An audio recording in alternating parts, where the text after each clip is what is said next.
Hello everyone and welcome to Dinky Toy Restorations.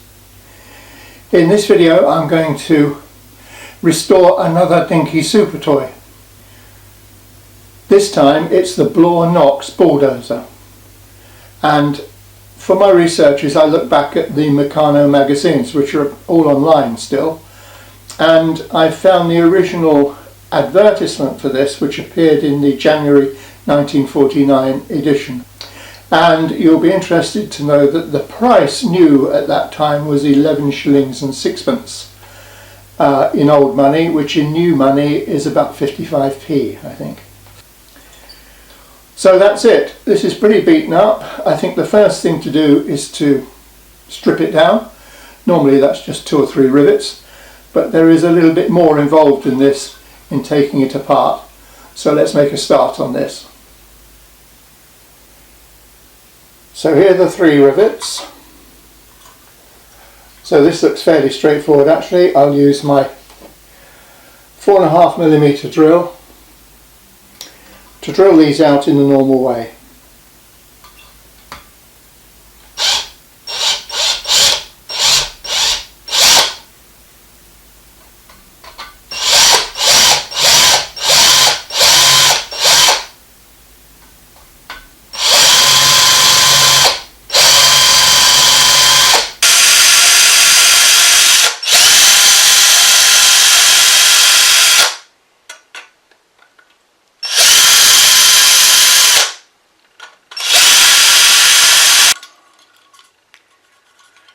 There's still a substantial amount of metal just holding this base plate on from these rivets.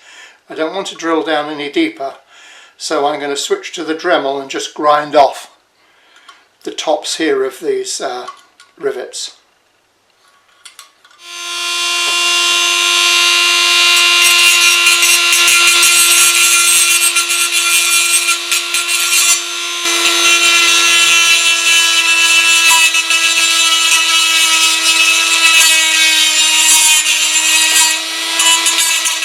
Well, it's free, but I can't see what's holding it in position.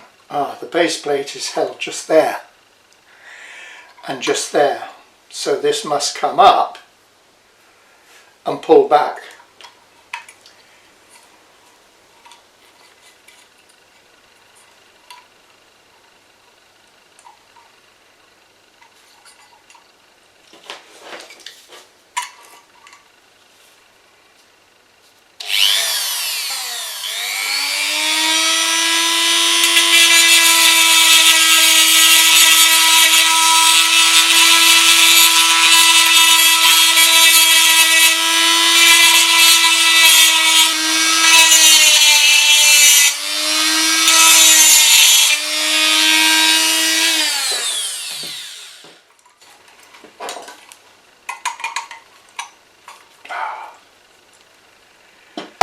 Good. Right. That was the key, because that was holding this end of the base plate down.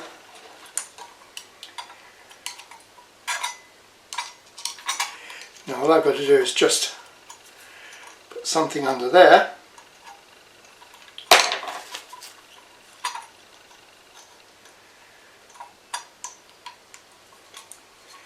That's my nail under, but it's not strong enough. Ah, there we go. There we go. And then that can just pull out.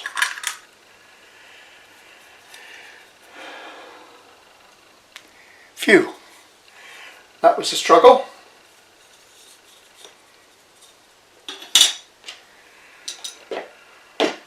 Looking inside the easiest rivet to get at is the one holding the control levers.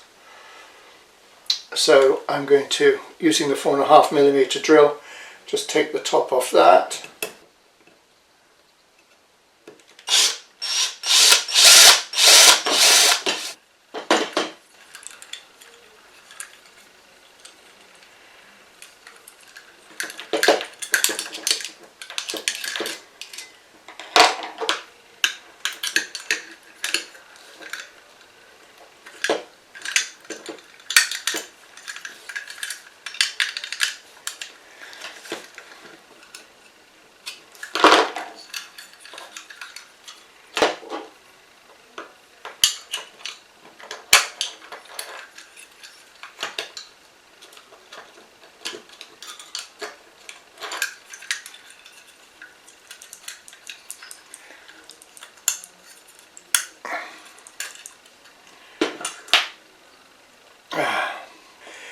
They're a bit bent here and there, but they're now, that's now free.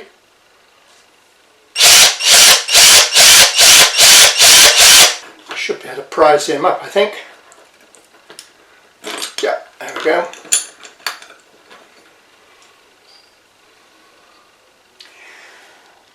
There he is, poor chap. It'd be good to compare him with the reproduction one actually. Be about the head. Okay, now I've just got to release these. These are smaller rivets and they're way down the bottom, but they shouldn't be too difficult to remove.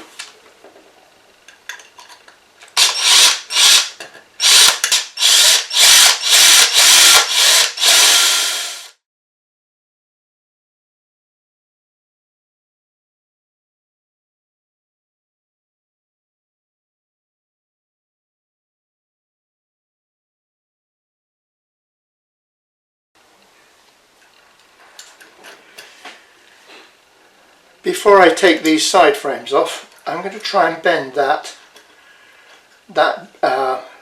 piece there that connects the handle that's refusing to be in the right position.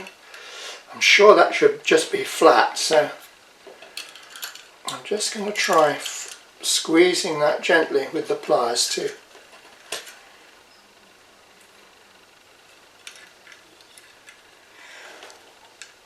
That looks very, very promising. Obviously there's still some bent components in there, but I can see how that's going to work. Okay, let's take the frames off.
Okay, so far so good.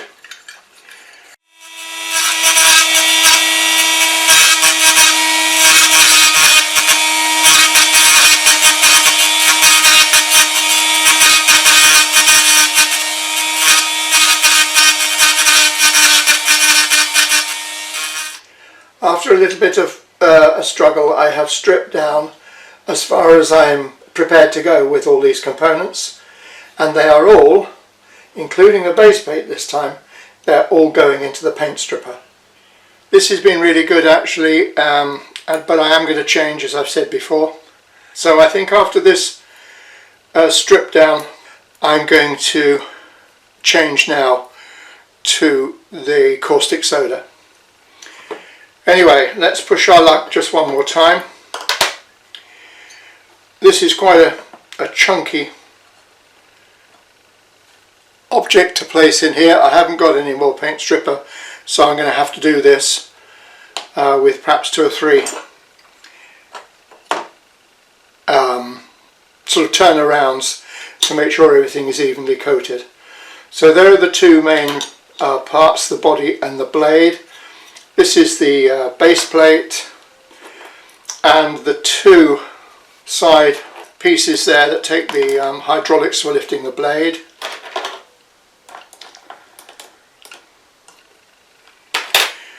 And both wheels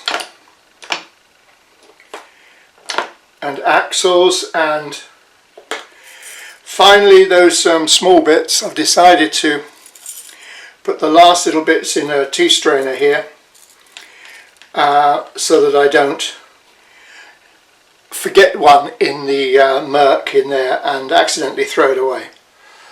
So that's it. I'll give it half an hour or so and then we'll give it another look. Well, half an hour later, and it's certainly showing signs of the stripping. The liquid, the stripper's gone distinctly pinky red. So let's have a look at the main part, the body itself. Oh yes, there's definitely signs that the stripper is working on the red paint. So I will turn that over and give that another half an hour. Let's just check the blade, that should be the same. Yeah, I'm going to turn the blade over as well. Yeah, that's practically stripped actually. And the black side frames, oh, they're the wheels. Yeah, the black stripping off those okay. And I think I saw when I lifted that, the side frames look as though they're, here we are. Oh yeah, the black's coming nicely off of those, so that's great.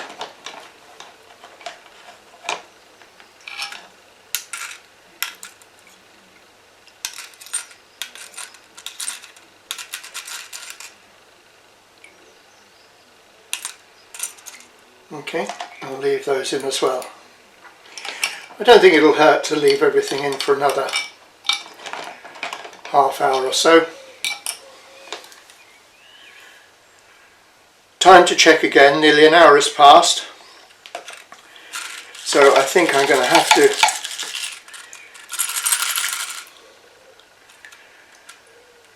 take them out and wash them.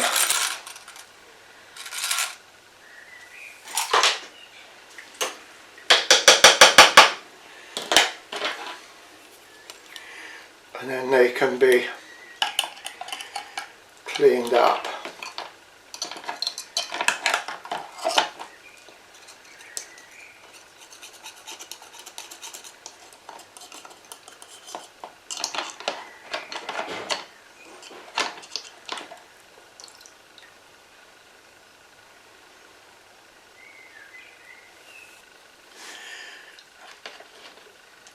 And that's it. Time now to clean these castings.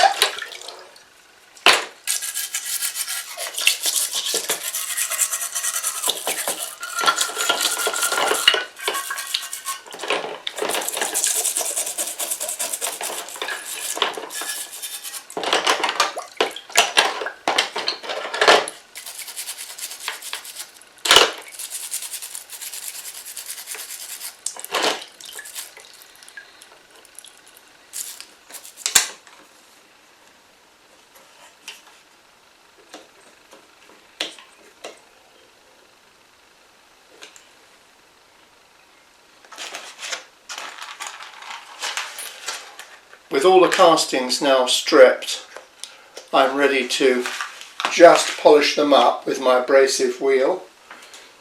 I'm particularly impressed with the main body casting. It's turned out really nicely. There's no pitting, so I think it looks very impressive.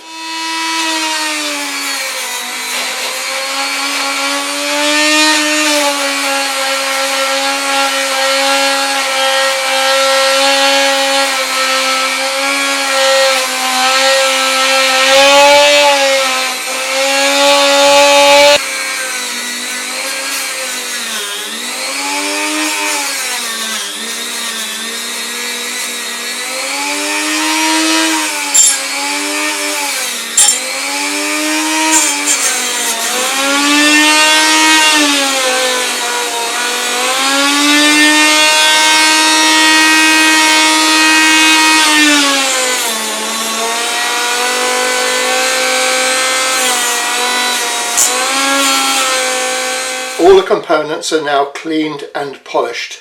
But there's one thing I've decided to do, and that's to repair the headless driver figure rather than replacing it with the reproduction one. I could use this as a guide, but the fit of the original figure on the seat is much better than the fit of the reproduction one. You can see I think the arms particularly are quite a bit thicker on the reproduction one. So what I'm going to do, or what I have done, is to flatten the neck with a file and drill a 2mm hole in it, enough to take the shaft of a rivet. So I'll cut this to size and glue this inside the hole there, and then using epoxy putty I'm going to make a crude head shape, and then when that's dry I'm going to sand it and use the reproduction one as a template to try and get the head to look convincing. If all else fails, I'll revert to using the reproduction figure. I also need to correct some of the bent components. You can see I think the arm is bent slightly on this, so I'm going to grip this from where the bend is, or appears to be, and just gently put some pressure on it. That one's bent a little more, I think. So same thing. Find the start of the bend and then just gently push that. Yep, they're fine. Just check the frames. No, the frames themselves look pretty good.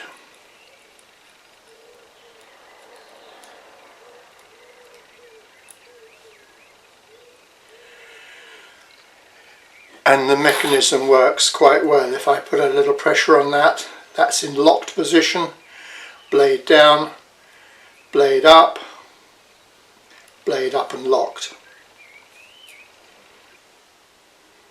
Everything is now ready to put the main colour coats on.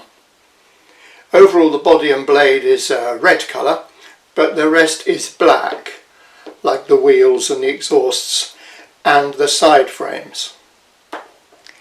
Now the thing with the side frames is there's an arrangement of levers and pivots here that I don't want to remove. Okay, I want to keep them in place. So I've masked up where I can with Tamiya masking tape.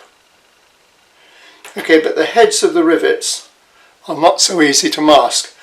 I have areas, things that are black like that, whereas the rivets I want to remain a polished metal. So an easy way of doing this is to use a product called masking fluid, and it's a liquid that dries into a mask that you can remove just by rubbing when the paint has dried. So with the brush, I'll try and do this without getting it all over everywhere, but the thing is, if I get a little spot on somewhere that's going to be black, it's far easier to clean that off when the paint's dry and retouch it with black than it is to try and remove black paint from all these little pins and rivets. So I've only got to finish just by doing these last few. So let's turn our attention now to the driver figure. The aerodite has dried, and you can see quite clearly, I hope, the stub that will support the new head. I think I'm going to take a moment or two just to clean up the flash lines on this. I don't want it 100% perfect. I just want to make them a little less obvious.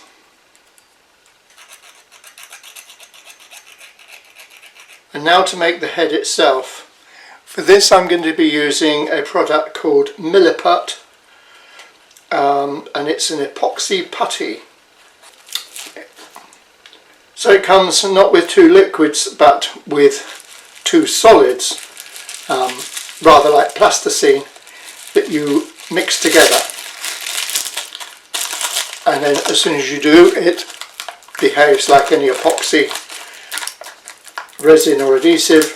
It dries hard and permanently. So a really useful modelling product.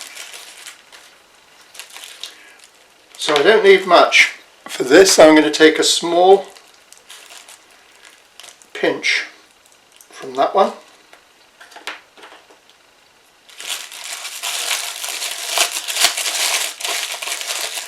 And a small pinch from the white. And again, just like Aerodite or any other epoxy, it's 50% of one and 50% of the other. So half and half. That's going to make more than one head, but it's going to be easier to knead if there's a bigger quantity. Let's just see. A couple of pea-sized shapes, sizes there. You can see, at the moment, I can see the yellow and the white separately, but you keep kneading it until it becomes one colour. Also, as you do this kneading, the warmth from your hands makes the putty much more malleable and easy to shape.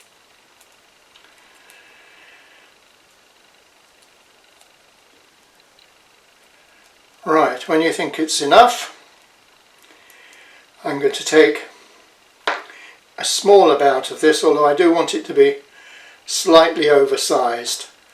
It's easy to take bits off rather than add bits on when it's dried. That's still massively oversized,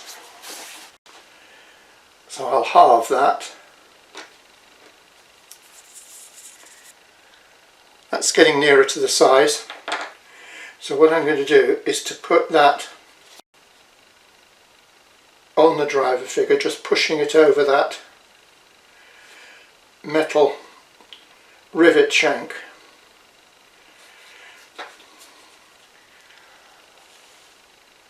Obviously still too massively big. The head angles up quite steeply from to the back. So I think I'll take a bit off there.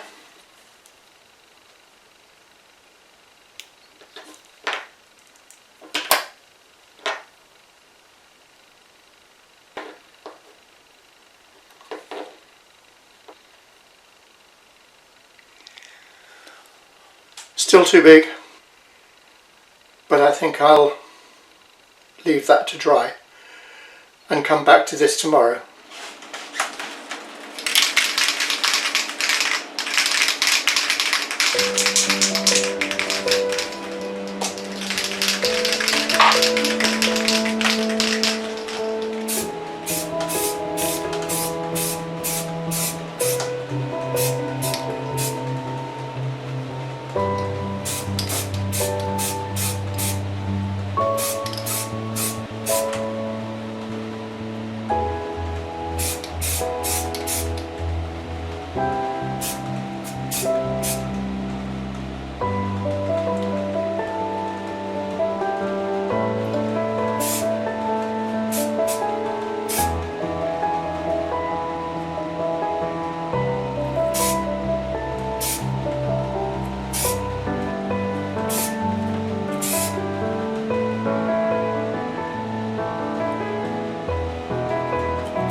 So this is the main side frame finished with the black paint.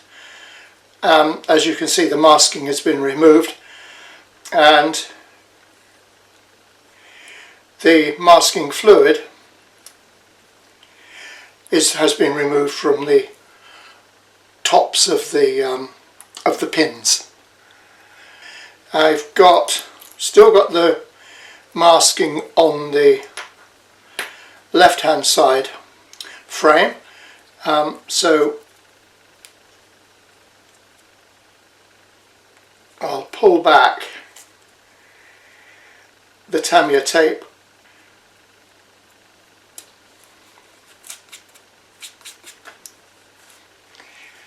and then the masking fluid will simply wipe off. Overall, I'm pleased with that, and all the bits now that are painted black have been done. So that's the levers, the exhaust, that looks like a filter, an air or oil filter, the towing hook and the base plate have all been painted black. I'm going to use a 3mm drill to drill out the rivet posts on this, as I'm going to put larger rivets than normal in the base plate.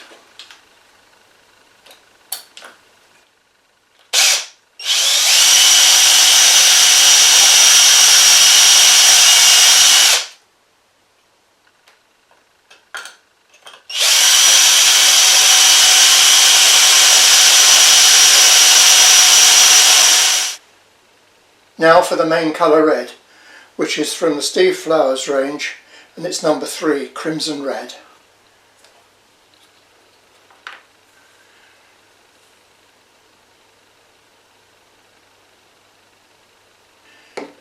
And into this I'm going to mix an equal quantity of cellulose thinners,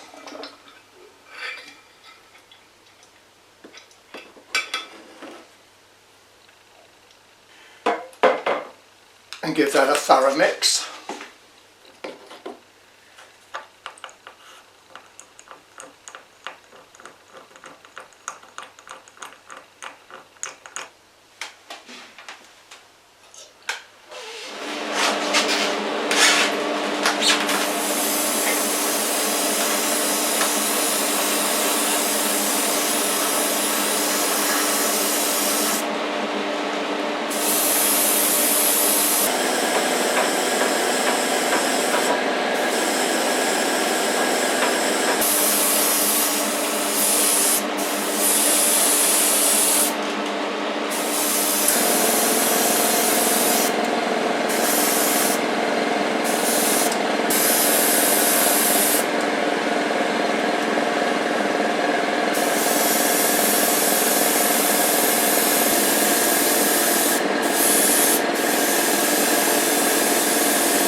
Back to the figure now. The head is perfectly dry, and I'm going to draw on where the cap is.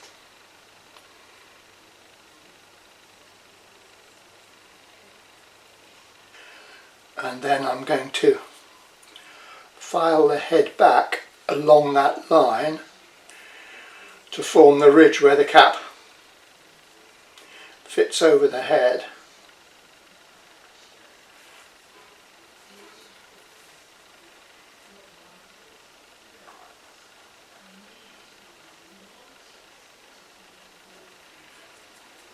I think I'm satisfied with that.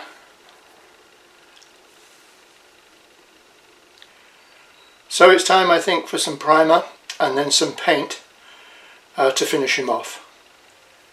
Now the figure has been primed, the head and the body look quite convincing together. So I'm going to paint them now using my artist acrylic colours, and I'm using yellow ochre with some grey colour.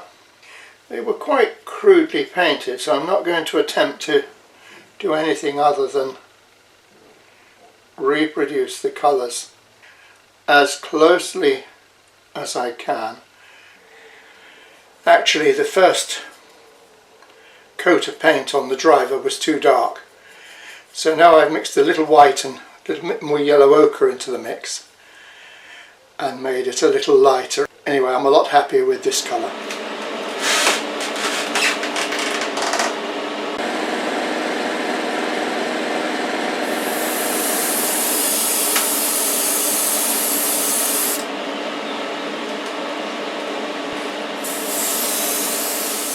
Now that all the painting's finished, it's time to begin the assembly.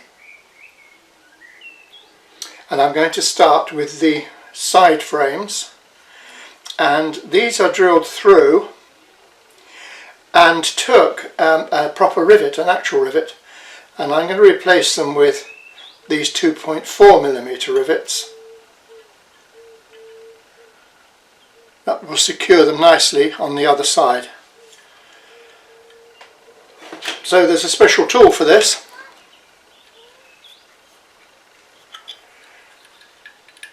I'm just going to get that in place, and then I'm going to squeeze the lever and that'll pop the rivet in place, and it makes a really neat fixing on the inside there. So that's one.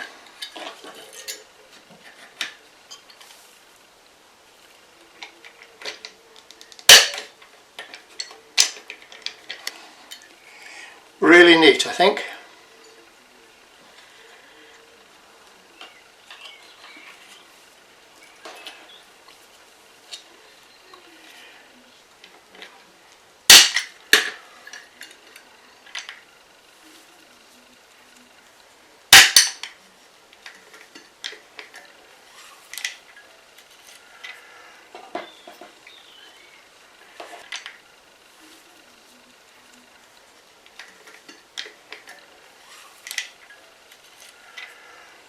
It seemed unlikely when I first thought of this, but the easiest way of doing this is just to locate one side in and then just with a bit of force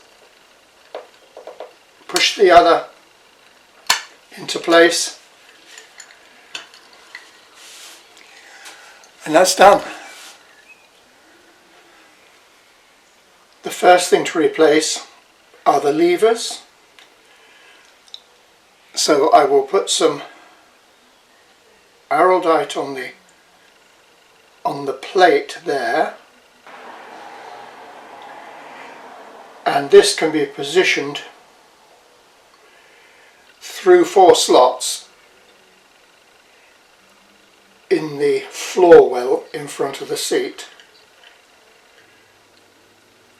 And then with the wheels in place, I can fix the base plate by using some araldite, and I'm going to fix the hook, tow hook and final rivet in.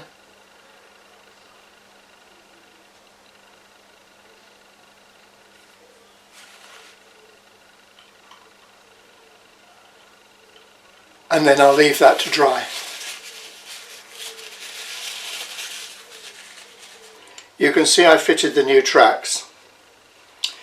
I did not video this. I apologise, I forgot to switch the camera on.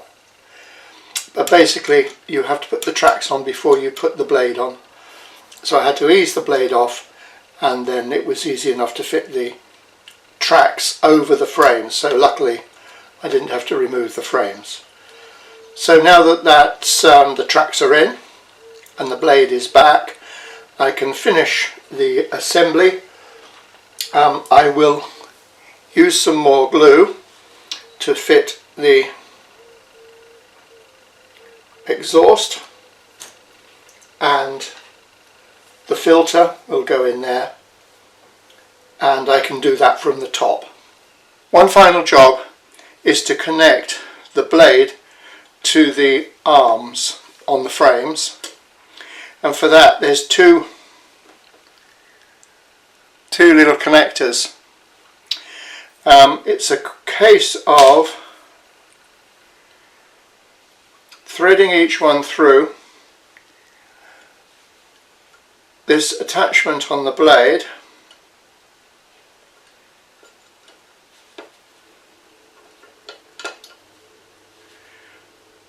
and then bringing that right through to that position,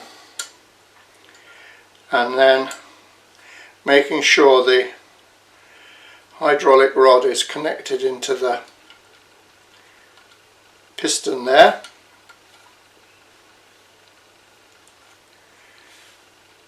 You can hook the connector onto the arm. That's it. It was a tight fit, but that's a good thing. And I'll repeat that for the one on the opposite side. Finally, everything's finished and everything works as it should. The lever operates the blade, and it also locks in position. Very pleased with the driver. He looks, the new head looks very convincing, and all in all, it's with the green tracks, it's turned out to be a really attractive colour scheme. Before I show the reveal, I'd like to remind you what this basket case bulldozer looked like when I bought it. I hope you've enjoyed this video, and if you have, please like and subscribe in the normal way. I am working on more restorations at the moment, so my next one will follow as soon as possible. See you next time.